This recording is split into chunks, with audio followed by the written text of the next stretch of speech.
I've been thinking a lot about the topic of discipline and sacrifice lately. What are you willing to put in the time and the energy and the work, and what are you willing to give up to get somewhere else? And I think about the accomplishments that you've had over your lifetime, the ability to be able to focus on the details long enough. But I wonder, now being at this phase in your life, is there any sacrifice that you wish you would have realized was worth making earlier? One that you'd say, I really think that had I understood the value of making that sacrifice earlier, something else could be different. Well, for me in particular, it's my literary prowess. I'm a terrible writer. My writing is so bad that it's not funny for me to tell the foreign coworkers that I work with that English is a second language for me. My English, my grammar is worse than theirs. Okay, so when I write a paper, the first response I get 100% of the time is, "What is this? Okay, this is terrible." And that's an extraordinary handicap. It is, because when I go all the way back to high school, where I was really not educated, I was especially not educated in writing. And one of my teachers had started to give me 2 grades, an A for content, which I thought was what was most important, and a D for how I wrote it, And and in my view at that time, that wasn't important, okay?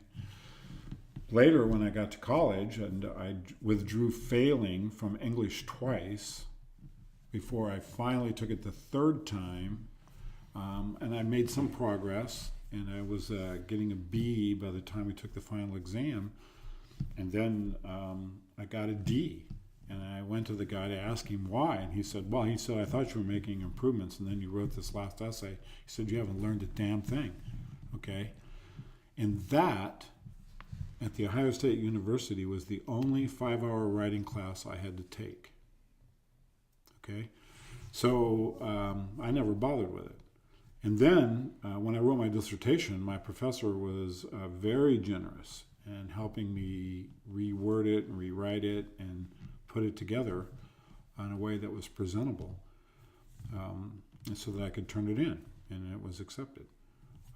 After that, when I worked for him, I got 7 or 8 papers published in that time period, but he felt that the papers were a reflection of his work, and so he wrote them. And so we just kind of read over them. When I went to work for my postdoc advisor, he expected the students to write their own papers.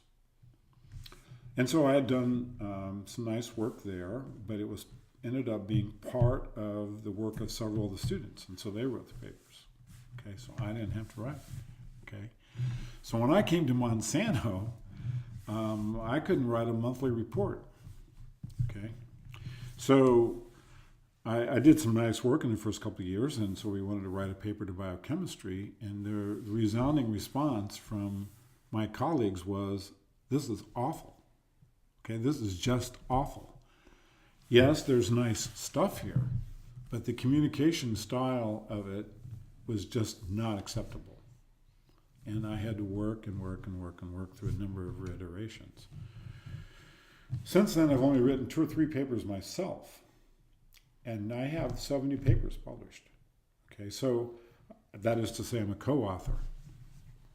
But I've only written several of them myself. And every time I write something, I have to go through a major editing of it to make it presentable. And I've gotten better, for sure, over the last 30 years. But I am in no way capable of writing a presentable document. And so knowing that I have this handicap, I can get help and get it repaired. But it has been a significant holdback